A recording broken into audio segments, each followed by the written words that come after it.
What does it take to become the most hated rock climber of all time? You could chip holds on El Cap.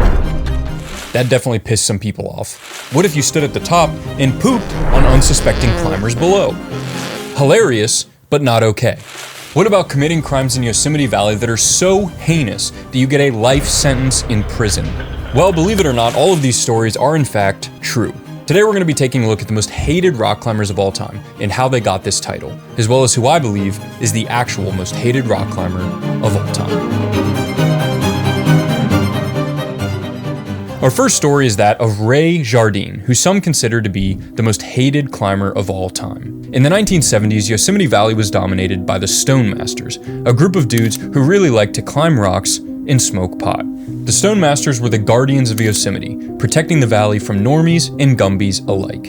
Until one day, when Ray Jardine arrived on the scene. Ray was an outsider in Yosemite, and he immediately drew criticism for his love of hangdogging.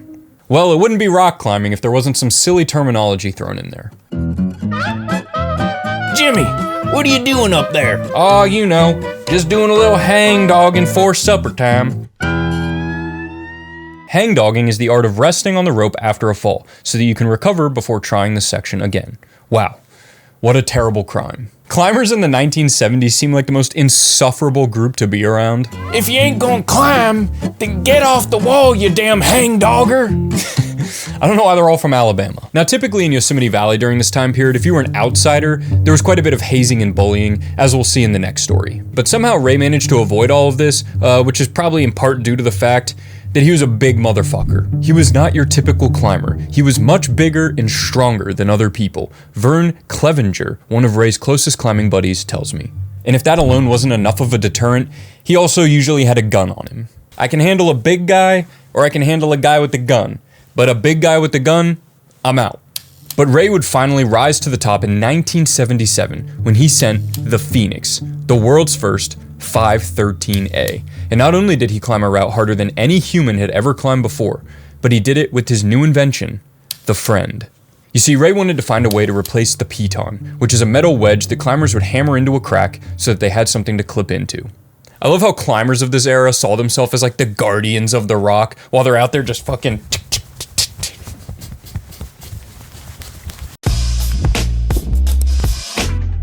Seeing how archaic and inconvenient this was, Ray began working on a spring-loaded camming device to replace the piton. So not only was the Friend more environmentally friendly, but climbers no longer needed to bring a hammer up the wall, which, honestly, just seems like an accident waiting to happen. Nevertheless, Ray was so worried about someone discovering his invention and stealing it that he became paranoid.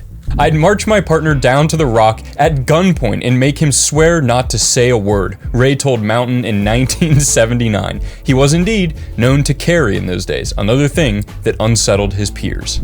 Climbing in the 70s sounds wild. People are just hammering the rock, jamming to Lynyrd Skynyrd, waving guns around.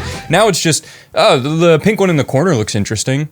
Anyway, once Ray sent the Phoenix, he began selling his new invention, which gained massive popularity, being the default device for trad climbing. His invention, now known as the cam, is still used today.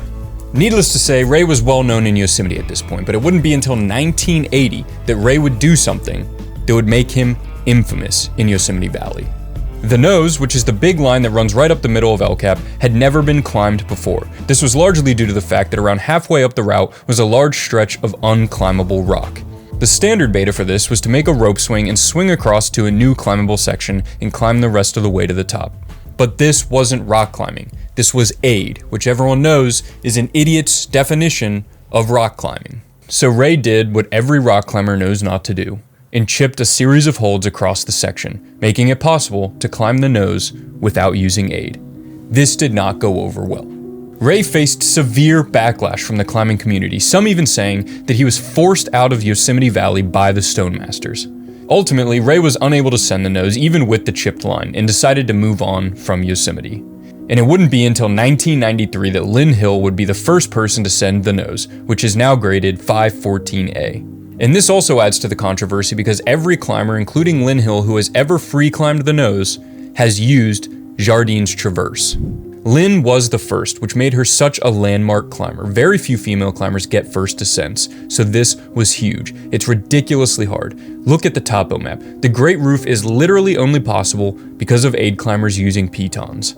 The nose is literally only possible because Ray Jardine chipped it. Well, let's not forget about the 40 plus years of people climbing and hammering on the route that made it possible. There's not a single climb on El Cap that has been freed without the use of chipped holds or piton scars. It's the most chipped crag in the world. So basically, the only way to actually free climb the nose is to use Jardine's traverse, and no one will ever know if the rock was actually climbable in its natural state because he already destroyed all the natural holds by chipping them.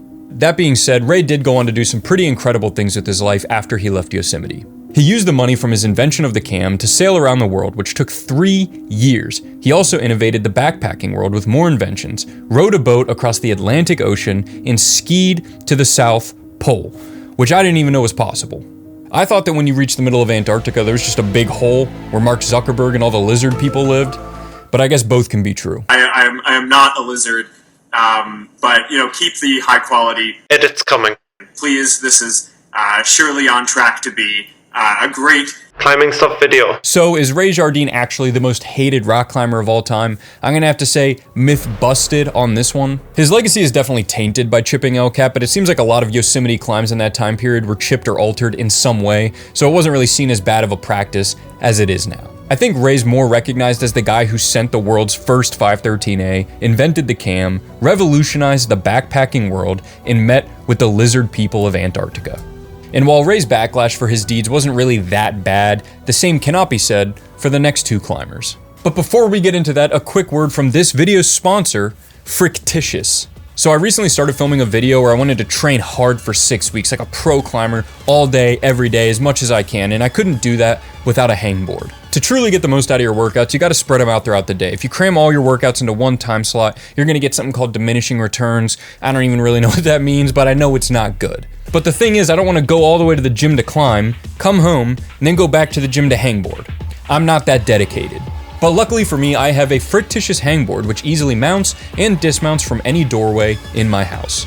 This is not only convenient because you have a hangboard that you can use anywhere that doesn't cause any damage, but you can also keep it stored somewhere if you want it out of the way and just pull it out when you want to use it.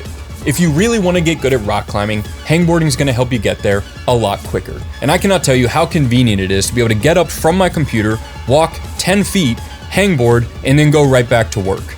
You can try out the Frictitious hangboard that I personally use, which is the Hangboard 3.0. But if you're feeling a little bold, you can also try the Monolith. And if you really want to get crazy, you mad lads out there, don't worry, they also have the Megalith.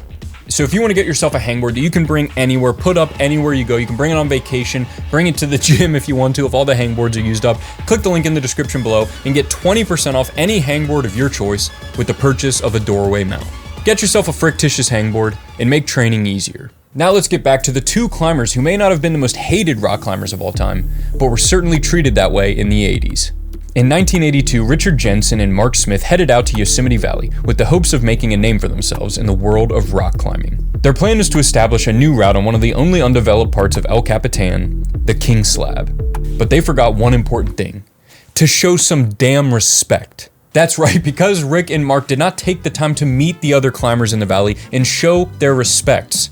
They were the most hated rock climbers in Yosemite Valley. They were so hated that they had their bolts chopped on the new route they were developing, for no reason.